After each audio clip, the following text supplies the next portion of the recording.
said that reading makes you more empathetic.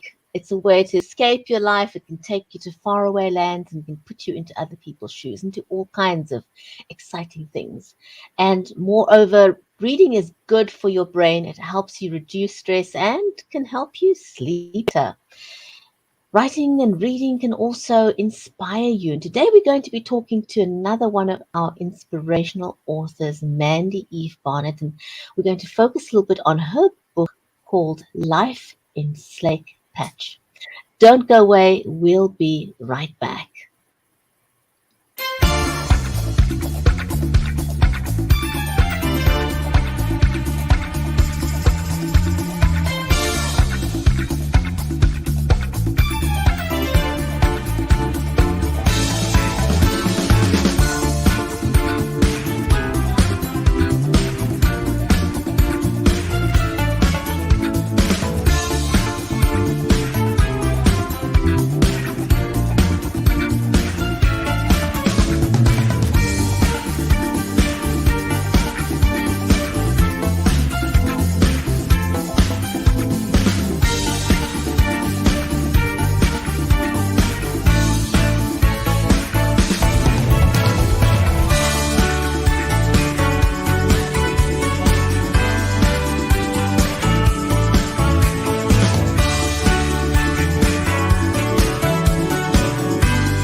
If you have just joined us, welcome to Books with Bridgetti. I'm your host, Bridgetti Limbanda from Cape Town in South Africa, and our stream is made possible by StreamYard and the Live Media.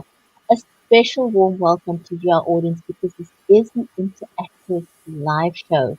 So a huge big shout out to my friend Tish who's watching us over on Amazon Live, and anyone else who's stopping by on Amazon, a warm welcome to you. Do remember to unmute. And if you are watching us over on Facebook, on YouTube, or on Twitter, a very, very warm welcome to you as well. Today we're going to speak to another amazing author, Mandy Eve-Barnett, and we're going to be talking about her book, Life in Slake Patch. But before I ask Mandy to come and join me on screen, I am all about helping people level up. Because no matter what it is that we're doing online these days, whether we've got a book, product, or a service, we're all online. And I like to help people level up on their online appearance. And so what I use to online is a Logitech Brio camera, and I really, really, really like the Logitech Brio because it's got the trademarked right light technology, which means that it can adapt to your lighting conditions. And a lot of people seem to fall short there. People tend to have very bright light behind them, and then they appear in the shadows. And this right light technology by Logitech with the Brio can help you a lot with that.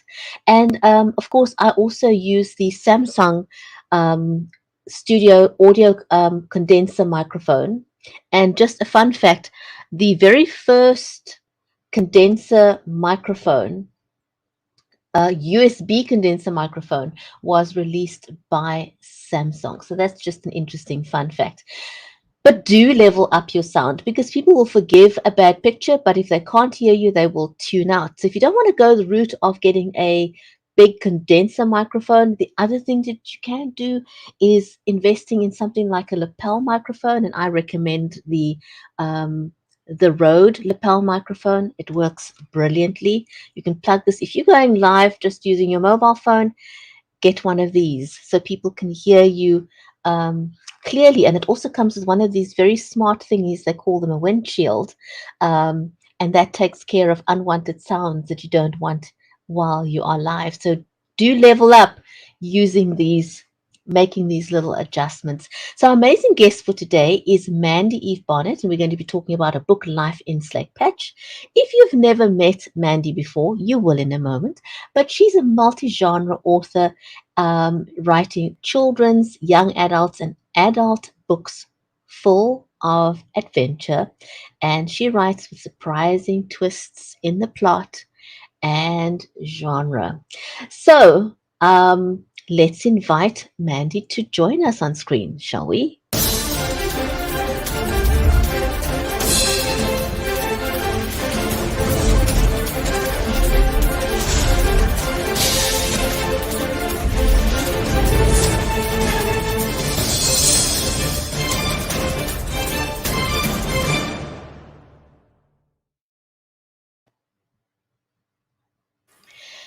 Mandy, welcome. So glad that you could join us today.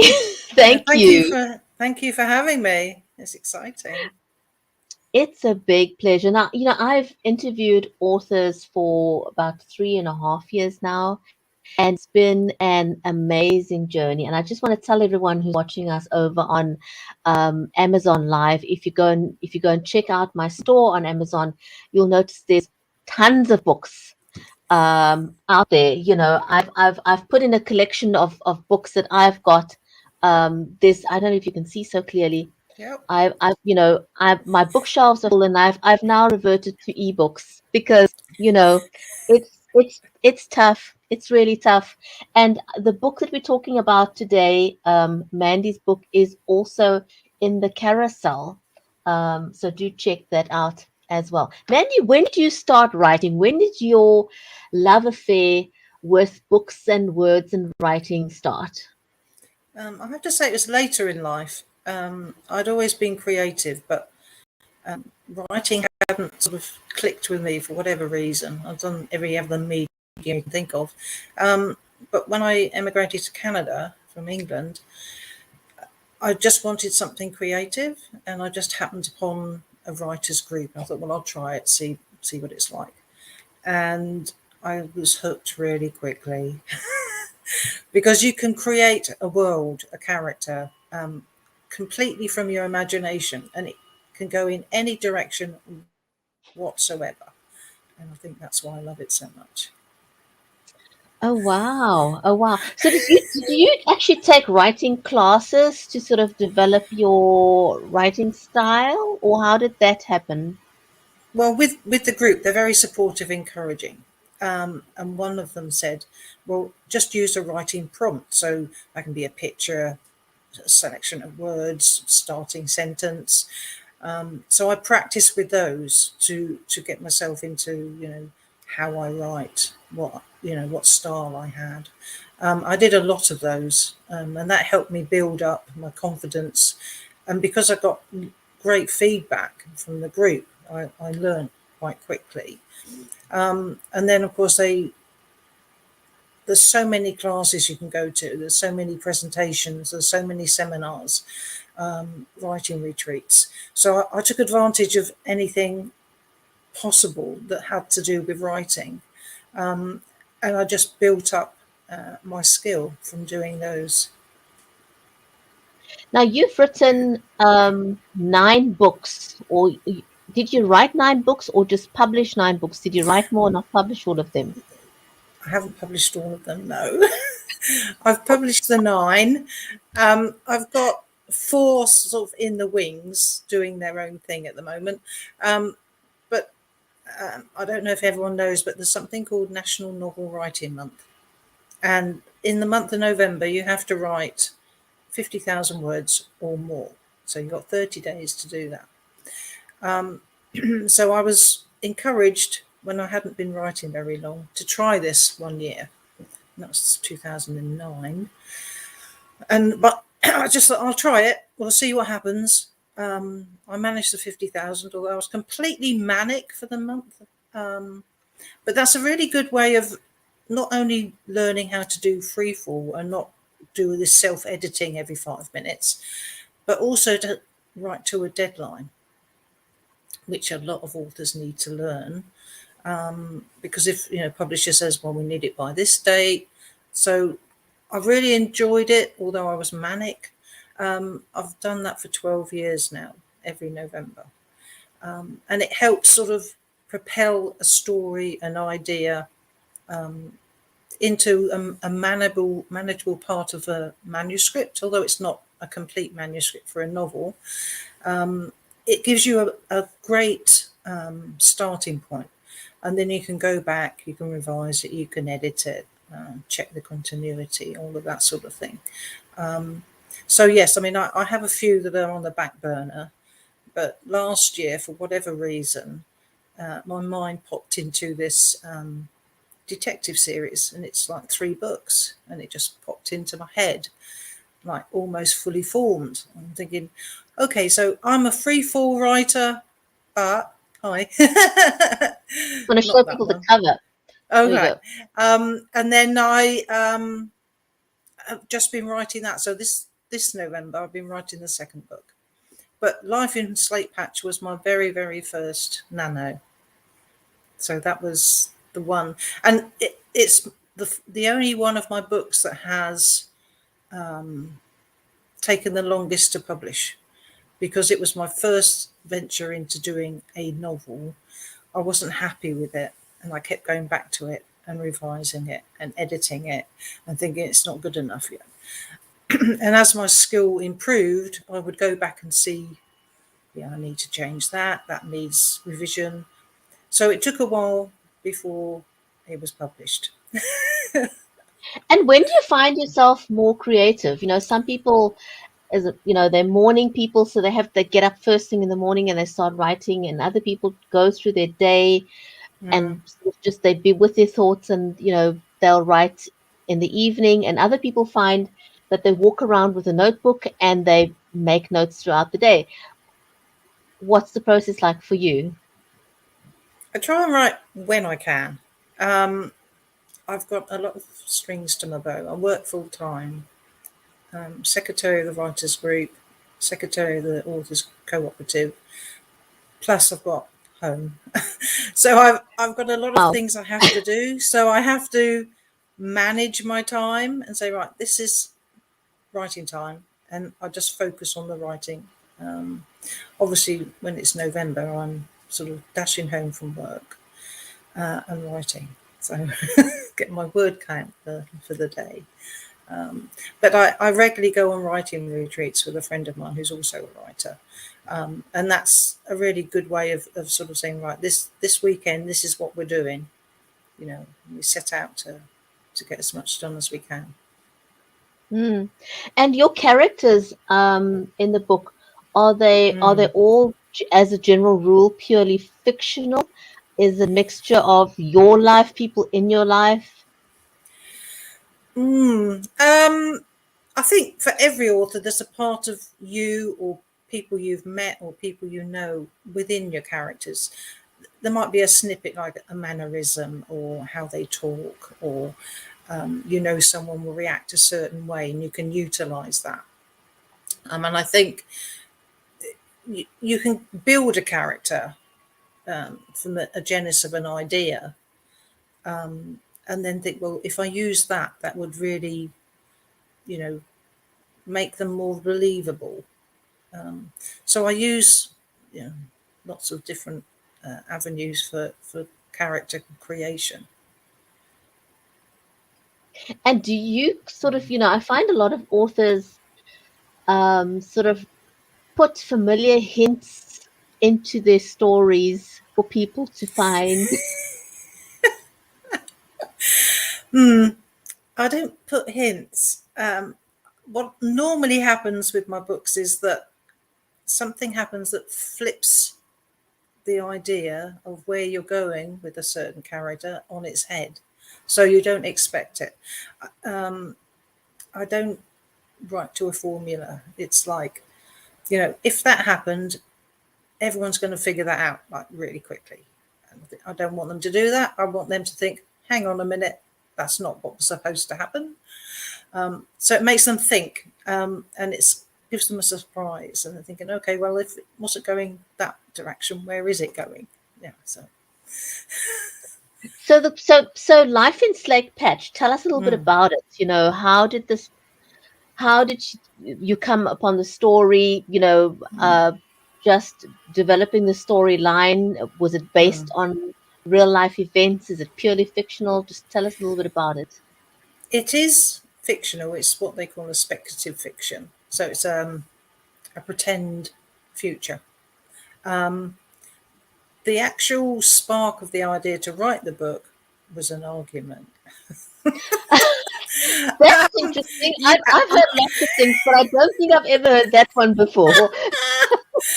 It was an argument about a woman's place. And if you know me, I'm quite an independent woman, and someone to tell me that, I should know my place doesn't go down well. So I'm thinking, hang on a minute.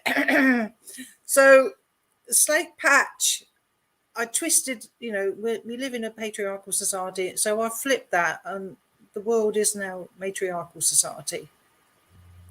Not because I think, okay, they're wrong, I'm right, because I wanted to see what would happen if life was the other side, the other flip side. So then I used a young man as my protagonist, Evan, to talk about his life and how he experiences it under that regime, and how it has its pros and cons, the same with any regime. And he's figured out that, okay, we live by these rules and we're expected to do a certain thing a certain way. But he learns that there's a nucleus of young men that have got really, really tired with that and want to change it. So he's fighting between observing the rules and also trying to make these young men understand that, attacking is not the best way to get your view across. That's very, very interesting. That's very interesting. Mandy, I want to ask you, are you able to read a section from the book just to whet our appetite a little bit? Is that Sure. possible? Yep, yep. I'll just Okay, read from the beginning, yeah, no, if I may. let's take a very quick break, and when we come back, we'll hear Mandy read a section from her book in just a sec. So don't go away. We'll be back in just a minute.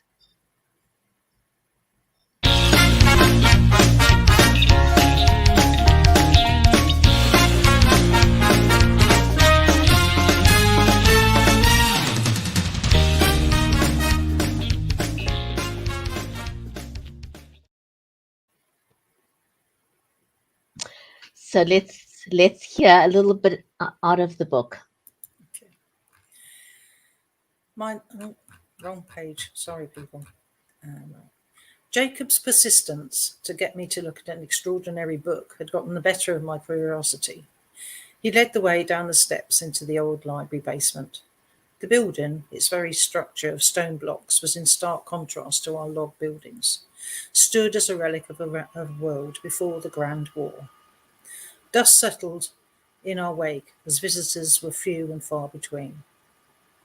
The lower archival rooms were strictly forbidden to the majority of the compound's inhabitants, apart from senior councils, who were allowed to peruse the ancient books, and then only with express permission from the council. Hence the reason I again served as lookout for my dear friend old Jacob. The glow of our lanterns illuminated numerous shelves of books, all covered in layers of dust. Jacob turned the pages, his liver-spotted hands shaking as he revealed picture after picture of a life unthinkable. My young eyes grew wider and wider upon seeing images of men and women, with children sitting, eating and playing in strange dwellings, so different from our log structures. Some made of a regularly shaped stone of sorts, and others towering above ground with shiny surfaces. There were no words to express my amazement. You see, Evan, such strange lodgings, built in lines and others on top of each other. These alone would be fascinating, but when I saw the next few pictures, I was amazed. Surely these pictures are the wild imaginings of a possessed person, Jacob. Somewhat my thoughts at first, my young friend. But on closer inspection, I've discovered this book was compiled as some sort of historical and society recording. But men and women living together, yes, inconceivable to our present way of life, but obviously prior to the Grand War, life lived so differently. Can such change have come about in 300 years, do you think? It may seem difficult to your young beliefs, Evan, but some change can evolve slowly and others quite quickly. Drastic events can mean extreme measures were applied. Upon reflection, I can see the Grand War was reason enough to change society in such a fundamental way. Jacob nudged my arm at my shocked disbelief, causing me to look at him with sudden realization. You know, we can't show these to anyone, Jacob. It goes against all our teachings and laws. We would be banished at the very least. It's heresy. I agree, Evan. We must put this book in our secret case. However, I will be returning to study the contents in more detail. It is too fascinating. I need to know more. My mind ran multiple scenarios in a blurring set of images as I took hold of the book, my nerves shaking, matching those of Jacob's frail ones. Jacob, we really need to hurry. The midnight toll has rung already. My old bones do not take kindly to the chilly air, Evan. Hurrying is not an option. Shall I carry you then? Evan, do not jest with an elder. I apologise. It was just a joke, Jacob. But we need to keep to the shadows. There'll be no excuse for our late wanderings, and my bunk is calling me. My discovery tonight has my mind spinning, Evan. I doubt sleep will claim me. Jacob, we both know it's not really possible for the sexes to live together. It must be a fantastical story of some sort. I thought we had always lived in separate compounds. I wasn't sure how long I was going to be, sorry. That's perfect. Thank Thank you. you so much. Thanks very much for reading and just giving us a sampling of your book. Let me talk a My little bit pleasure. about the marketing aspect of writing, and you've published 9 books, so you're quite experienced in that process.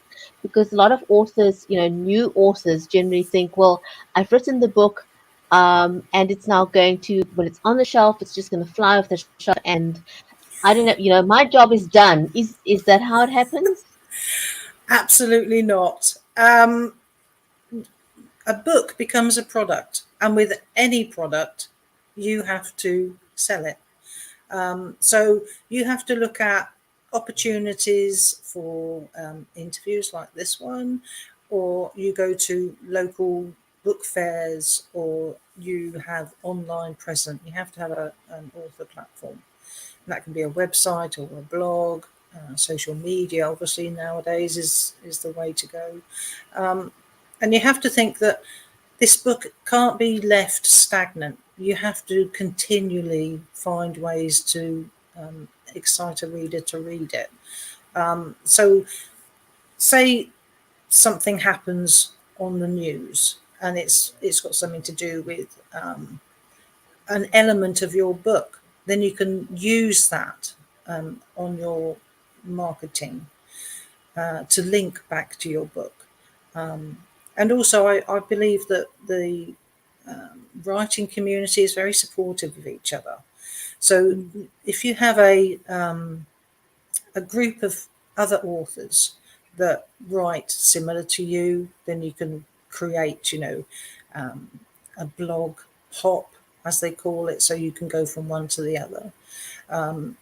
So you look at every opportunity you can to get your book out there. It's a continuous thing. You can't just think, well, I've written it, that's enough. It doesn't work that way. And marketing is continuous. Oh, You know, absolutely. at what point do you start marketing your book? Because I've heard various opinions on this. Do you wait until you've published the book?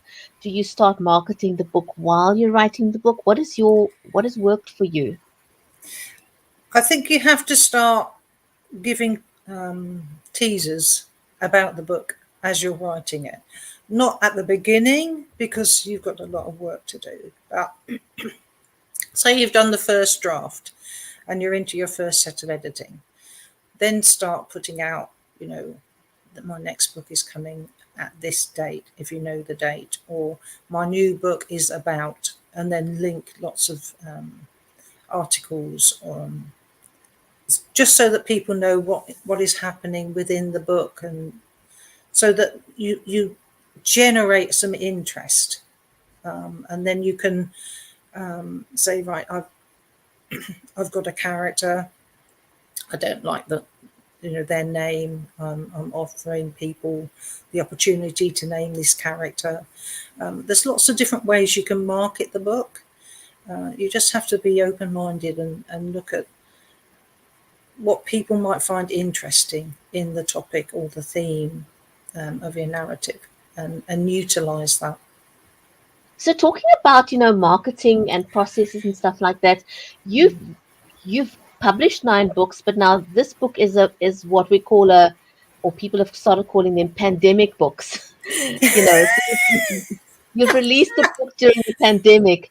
How is that different from your other releases? Because the marketing sure has been different to Yeah. pre-pandemic. People used to go out to libraries. So how have Mm-hmm. you adapted with your pandemic book? Well, I think the social media has always helped anyway, but obviously you've got to look at what can I do online that's going to be effective, and then, because obviously you can't do anything in person, you've got to look at what else can I do. You can do interviews. You can do links and have like book clubs, but you're online with a book club rather than actually physically with them. You can do bookstore reading the same way. So it's always, instead of a physical presence, you have to do an online presence. I was just one of Tish is watching us over on Amazon, and she says that she's also found your book called Twesome Loop. Yeah, Is that right? Do that's you want to right. Yes. tell her something about the book since she's found it? The Twesome Loop is my take on a reincarnation story. My favourite book of all time is called Fernie by James Long. And when I read it, I was completely captivated. And I wanted to do something along the lines of that, because reincarnation is one of the things that is an interest for me. So I've written a book about 4 people who are reincarnated, and by chance, in a modern time, they meet each other, and then their past lives start encroaching on the present, and they get a backstory about what happened in their previous lives and why they're still connected. I enjoyed writing it, and it was fun because it meant it was 2 time periods. So it's in the 1800s and the 2000s. So then I had to make sure that the character in the 1800, their personality was reflected in the modern time. So you can identify who is who by how they act and what they do. Hmm, interesting. So going back to life in Slake Patch, tell me a little bit Mm-hmm. about the cover. I'm always interested to find out about the cover designs, how you come up with it, who did it, how did you, make a Yeah. decision, and then how did you come up with the actual title? I wanted something that would reflect what the book was about. So Slake Patch is the male compound in that scenario, and obviously I wanted it to be about Evan, the main character, and about his life. So it just seemed the right way to describe the content by saying it's going to be a life in Slake Patch, and it was as Mm. easy as that, really. The initial cover was okay, but it wasn't really inflecting the relationship between Evan and the woman that he falls in love with, Kate. So the new cover shows them, and also, like a cabin where they eventually get together. She's saying the Yeah. previous book that you spoke about reminds her of a movie with Sandra Bullock and Keanu Reeves called The Lake House. I don't know if you're familiar with that. The Lake House was a wonderful, yeah, I love that story. Yeah, yeah. Yeah, It's a she very, says that book it yeah. reminds her about that. Oh my goodness. Yeah, Tish loves doing research, so whenever there's she went and had a look at some of your other work as as well, And so I Sure. want to talk a little bit about um, whether or not you recommend authors to get a publicist, um, or to try and market yourself. What's your sense about that? I think it depends on your experience and expertise. If you have formatted books, if you've uploaded books, if you've, you know, found a way of getting your ISBN, if you know all the technical components to get a book online, I would say that always get a professional editor, even if you're going to put it online yourself. Because if you read a book that's badly edited, it puts you off reading it, and you're going to put it down, and it's a disservice to the author. So always get a really good editor. And then it's, if you think, no, I can't get into technical details, then find a publisher. Just make sure you research them. Ask your author community if they've actually used that publisher or know about that publisher, to make sure that they're a bona fide business. I've had a couple of friends, but that have unfortunately gone down a road they shouldn't have gone down, and spent much more money than they should have done for something they didn't get a good professional service from. So always check with your community, research the publisher, and then it's up to you. So just your confidence level really dictates which road you should go down. Abs- Absolutely. So one definitely has got to make, and I suppose it's like anything else. Referrals are always great. I would just want to give a shout out to Angie on Amazon Live, who's just followed the show, so that she'll get a notification when we go live again. So thank you, Angie. Just a big shout out to you over there. Um, and then with regards to a publicist, do you suggest people get a publicist or not? What's your thoughts about that? Again, it's what you want out of your writing career. If you're happy that I've put out a book of memoir of my life and it's just for my family, then you don't need to go into that expense. If you want to make it something for you that makes your career more visible, that you as an author can be up front and center, then yes, you should get a publicist. And it's once again, you have to research, make sure that they're doing what they say they're doing. You have to safeguard yourself. You have to safeguard your career, and make sure that it's going the way you want it to go. But I mean, a publicist can help you in a lot of ways, and get you opportunities that you wouldn't get yourself. So it's personal choice. Mm. And so who's your publicist at the moment? I use Creative Edge Publicity, and they've had some super opportunities for me, and I've been really pleased with how they've got these really good interviews and just got me in front of people, which people I wouldn't have been in front of before, which is really great. I came up with the analogy the other day when it comes to a publicist.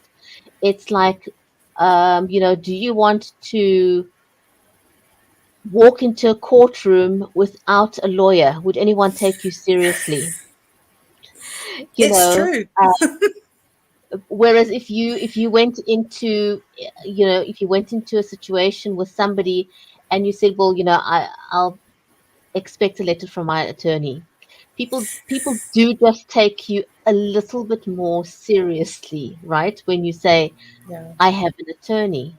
And Mm-hmm. I think, to me, that is similar when an author walks into a library and say, hey, would you like to put my book on your Mm-hmm. shelf?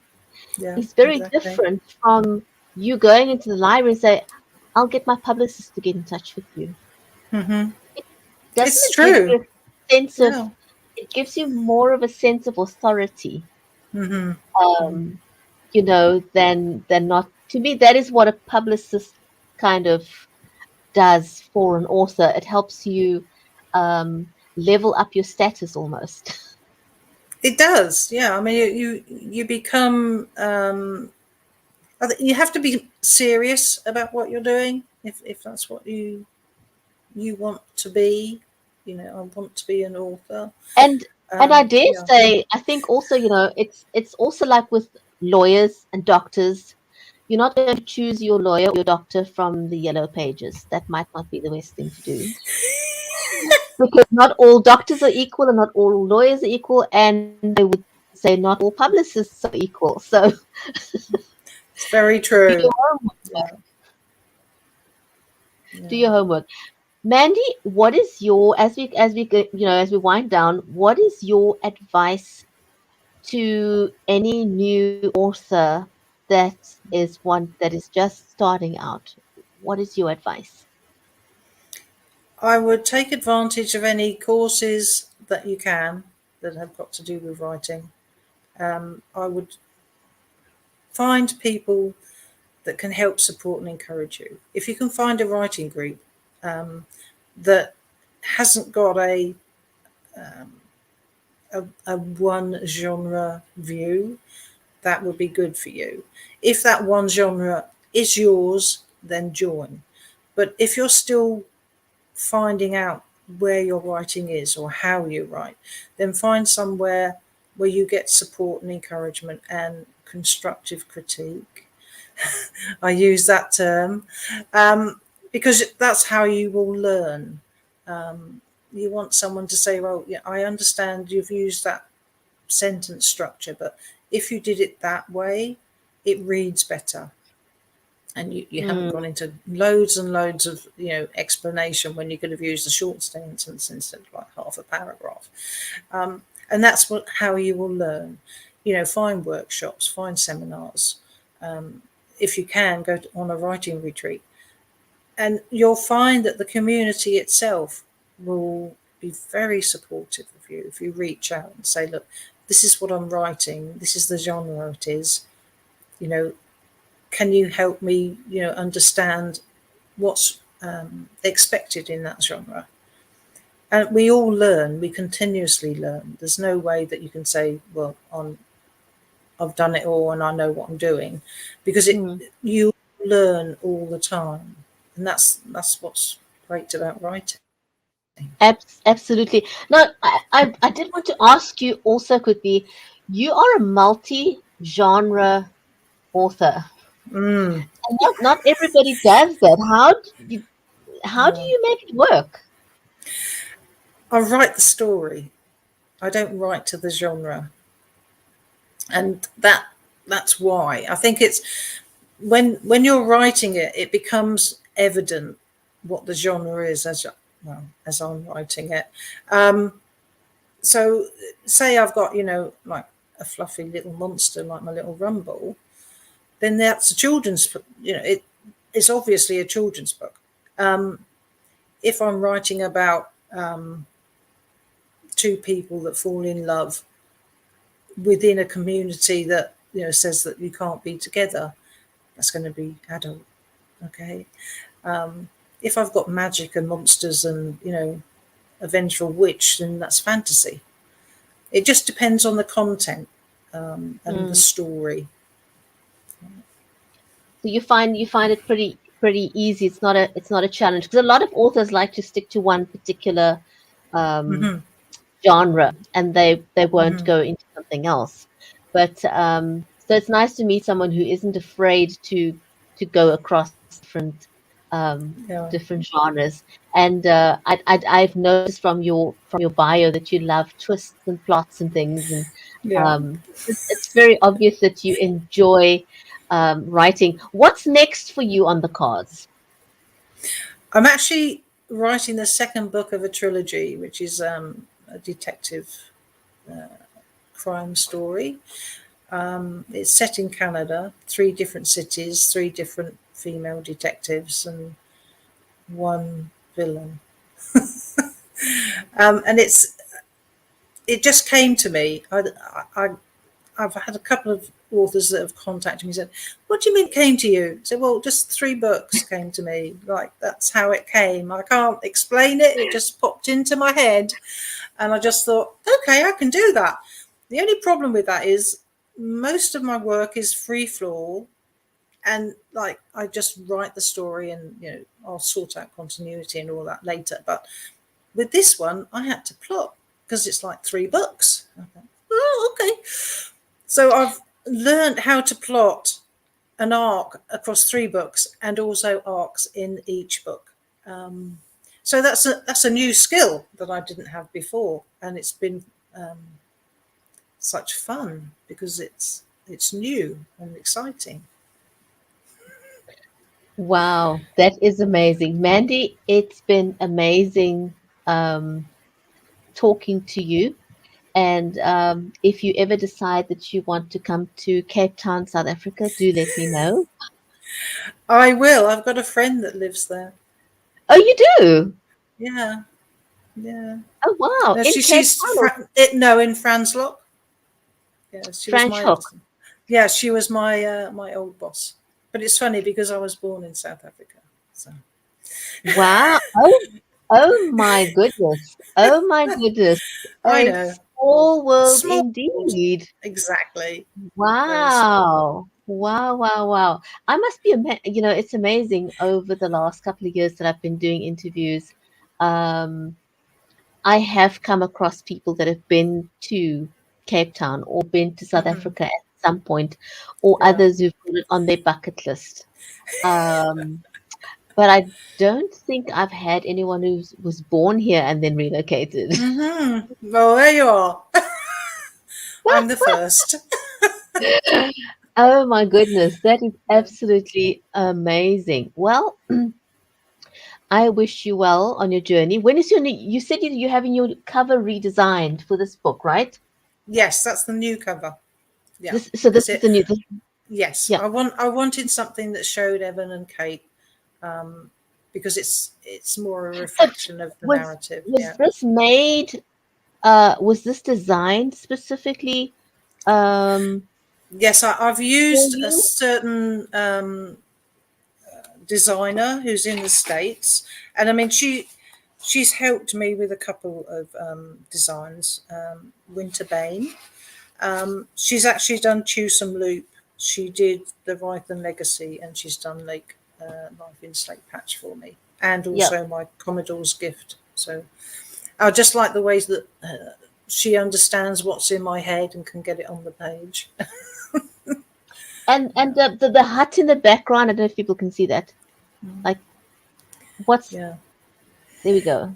Oops, yeah, other way. because they everyone lives in log cabins and in compounds that are all log buildings, and the Yeah. only one that isn't in the book is part of an old library where Jacob finds the book, and that's stone, and it's just a remnant of what used to be. Very nice. Pretty is it actually a painting or a photograph? She actually uses a design that how can I explain it? I tell her what I need, and she will find elements of that, and then creates the cover from all of those elements, so it becomes a Mm. full picture. Yeah. So it's not one photograph. It's lots of elements that she puts together to create it. Wonderful. Well, she's done a really great job. It's it's stunning. It's really turned out well. So Thank you. congratulations on that. Mandy, it's been amazing. Thank you so, so much for your time. Thank you for telling us about your and hopefully at some point we'll have you back on the show again. And so I'd all the love best that. with life in Slake Patch. Was Thank you very loving you. much for having me. It's a big, big pleasure, Mandy. Take care. And I want to say to our amazing audience, whether you've been watching us, it has been a good day, Tish. Tish says she's really enjoyed it. And so a shout out to Tish and Angie over on Amazon Live and everyone else, because sometimes people don't always comment, they just love to watch. So a huge big shout out to, you know, everyone that's watching us on Amazon Live right now. And a shout out to those watching us on Facebook, over on Twitter, on YouTube. A shout out to Toya Glenn, who watched us on Facebook. Thank you very much for the support, everyone. And stay safe, and we'll see you back again on another episode of the Writer's Corner Live. And Angie says, thank you very much for an interesting interview. So, Thank Mandy, you. everyone enjoyed the conversation. Take care, everyone. Stay safe, and we'll see you on the next episode of Books with Bridgetti. So, from me in Cape Town, it's goodbye for now.